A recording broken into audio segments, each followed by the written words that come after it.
ഡിവൈഎഫ്ഐയുടെ 16ാമത് ജില്ലാ സമ്മേളനത്തിന്റെ പ്രചരണാർത്ഥം ആലത്തൂരിൽ കൈച്ചൂണ്ടയിടൽ മത്സരം സംഘടിപ്പിച്ചു. ലഹരിയാവാം കളിയിടങ്ങളോട് എന്ന സന്ദേശമുയർത്തിയാണ് ചൂണ്ടയിടൽ മത്സരം നടത്തിയത്. ഡിവൈഎഫ്ഐയും ഫിഷിംഗ് ട്രാവലേഴ്സ് ആലത്തൂരും സംയുക്തമായാണ് മത്സരം സംഘടിപ്പിച്ചത്. ആവേശകരമായ മത്സരത്തിന് പ്രദേശവാസികളുടെയും യുവജനങ്ങളുടെയും മികച്ച പിന്തുണയാണ് ലഭിച്ചത്. വിവിധ പ്രദേശങ്ങളിൽ നിന്നായി നിരവധി പേർ മത്സരത്തിൽ പങ്കെടുത്തു. മുൻ എംഎൽഎ കെ ഡി പ്രസേനൻ പരിപാടി ഉദ്ഘാടനം ചെയ്തു. DYFI Alathur block secretary G Aloysius അധ്യക്ഷത വഹിച്ചു. ഡിവൈഎഫ്ഐ ബ്ലോക്ക് സെക്രട്ടറി സി കാവ്യൻ പരിപാടിയുടെ ലക്ഷ്യവും ജില്ലാ സമ്മേളനത്തിന്റെ പ്രചാരണ പ്രവർത്തനങ്ങളും വിശദീകരിച്ചു. യുവജനങ്ങൾ ലഹരിയിൽ നിന്നും അകന്ന സാമൂഹികവും സൃഷ്ടിപരവുമായ പ്രവർത്തനങ്ങളിൽ സജീവമാകേണ്ടതിന്റെ പ്രാധാന്യം അദ്ദേഹം ചൂണ്ടിക്കാട്ടി.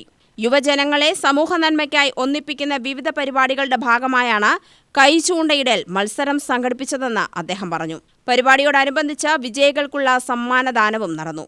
Panchayat president Haritha Subhash, vice president R Vinod, സ്ഥിരം സമിതി അധ്യക്ഷൻ മണികണ്ഠൻ, വാർഡംഗങ്ങളായ ശശി, ഷീബ, അമൽ എന്നിവർ ചേർന്ന് സമ്മാനങ്ങൾ വിതരണം ചെയ്തു. പരിപാടിയുടെ സമാപനത്തിൽ റെനി രാജ് നന്ദി രേഖപ്പെടുത്തി. ഡിവൈഎഫ്ഐയുടെ 16ാമത് ജില്ലാ സമ്മേളനം ആലത്തൂർ വെച്ച് നടക്കുകയാണ്. 25, 26, 27 തീയതികളിലായിട്ടാണ് സമ്മേളനം നടക്കുന്നത്.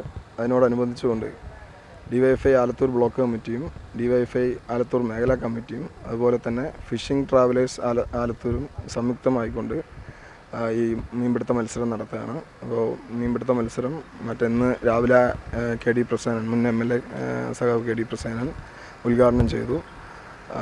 അത് നിലവിൽ നടന്നുകൊണ്ടിരിക്കുന്നു. ഇതിൻ്റെ സമ്മാനങ്ങളായി 1ാം സമ്മാനം 5000 രൂപയുടെ ഗിഫ്റ്റ് വൗച്ചറും, 2ാം സമ്മാനം 3000 രൂപയുടെ ഗിഫ്റ്റ് വൗച്ചറും, 3ാം സമ്മാനം 2000 രൂപയുടെ ഗിഫ്റ്റ് വൗച്ചറും, അതിനെ തുടർന്നുകൊണ്ട് 26ഓളം പ്രോത്സാഹന സമ്മാനങ്ങളും നൽകുകയാണ്. ഏതാണ്ട് 100 ചില്ലാനം മത്സരാർത്ഥികളാണ് ഇപ്പോൾ ഇവിടെ പങ്കെടുത്തുകൊണ്ടിരിക്കുന്നത്.